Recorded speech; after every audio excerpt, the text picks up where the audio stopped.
ይኸውላችሁ አንዳንዶቻችሁ መዋ የለሽም ትሉኛላችሁ። ዛሬ መዋዬ ላሳያችሁ። ለዛው በጉድ ላይ የሚሰራ መዋ ነው አለኝ ማለት ነው። አያችሁ በጉድ ላይ የተቀቀለ ሩዝን ጨምራለሁ። እዚህ ጋር የተቀቀለ ሩዝ አለኝ፣ እዚህ ጋር ደግሞ የተሰራ ዶሮ አለኝ ማለት ነው። እና መዋ የለሽም ያላችሁኝ ዛሬ አሳፍራቸዋለሁ። አያችሁ እሱን ካረኩ በኋላ ዶሮን ካላው ላይ አድርጋለሁ ማለት ነው። ከዛ ደግሞ ዶሮውን ይቀብራታለሁ፣ ትቀበራለች ማለት ነው። ከዛ እዚህ ጋር ይቀብራታለሁ። አያችሁ የተቀበረው ዶሮ ላይ እኮ ሩዝን ጨመርኩትና ከዛ ሌላ ድጋሚ ዶሮ ጨመርኩ ማለት ነው። ከዛም እቺም ደግሞ ይቀብራታለሁ። ተቀበሪ ማለት ነው። ከዛ እንዲህ ከቀበርኳት በኋላ በደንብ ነው የሚቀብራት ደግሞ ቀብራታለሁ። የተቀበረው ላይ ደግሞ መልሼ ሌላ ይጨምራለሁ ማለት ነው። ደግሞ ሲጣፍጥ እኮ ማለት ነው መብላት ብቻ አይደለም፣ ሽታ ራሱ እኮ ከሀገር ያስወጣል ከጣሙ የተነሳ። በስመ አብ እኔ መዋ እኮ ማለት ነው ፍቅርታ ምግብ ትስራ ነው መዋ እኮ ማለት ነው። ገምራችኋል? አገር ያወቀ ፀሐይ ያሞቀ ነው ምናምን ይባላል። ከዛ ይሄ ስልስን ጨምርበታለሁ። ከዛ ደግሞ ማለት ነው እጅሽ ይባረክ። በቃ መራቅ ባላገኘ እኮ ራስን ብመረቅስ። ይሄም ቀብራለሁ።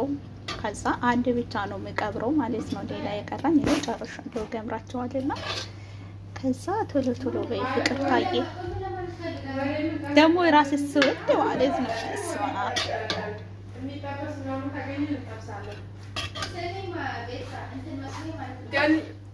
ዝም ብለሽ ገኒ አትበይና መዋታ ማረሽ ገኒ ጣፋጭ ወይኔ በላቸው እኮ በይ እንጂ ጣፋጭ አይደለም እንዴ? ሩዝ ላይ ያሉ ደርሶ ምን ሩዝ? አይ ገና እየቀባበርኳቸው እኮ ነው እናቴ። እየቀበርሽ ነው እንዴ? እየቀበርኩ ነው እንዳይነሳ እፍና አድርጌ ነው የምቀብራት። ምንድነው ሌላ ቁርስ የላቸውም ልጆቹ? በእኔ በፈለኩበት ሰዓት ነው የማደርሰው። በእስማም ቀበርኩ። አያችሁ? ከዛ ይቀራል ሩዜን ድብና አድርጌ ጨምራለሁ ከላዩ ላይ ይቀራኝ ማለት ነው። አያችሁ? ገኒዬ እጅሽ ይባረክ በእውነቱ ማለት ነው። ማናችሁም እንደማመርቁኝ አውቃለሁ፣ ግን በመርቁኝ ሰዎች ነበረ የሚመርቁኝ ይሄን እየበሉ ማለት ነውና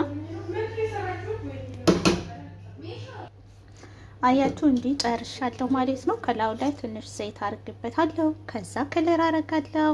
ከዛ አሳምራለሁ። ያው የሩዝ ከለር አለ በነገራችሁ ላይ 3 አይነት ከለር አለ። ሰዎቹ ስለማይፈልጉ እንግዳ ብቻ ስመጣ ብቻ ነው የሚደረገው እንጂ ኖርማል ጊዜ አይደረግም። ለምክንያቱ አይወዱትም ማለት ነው። ከለር አይወዱም።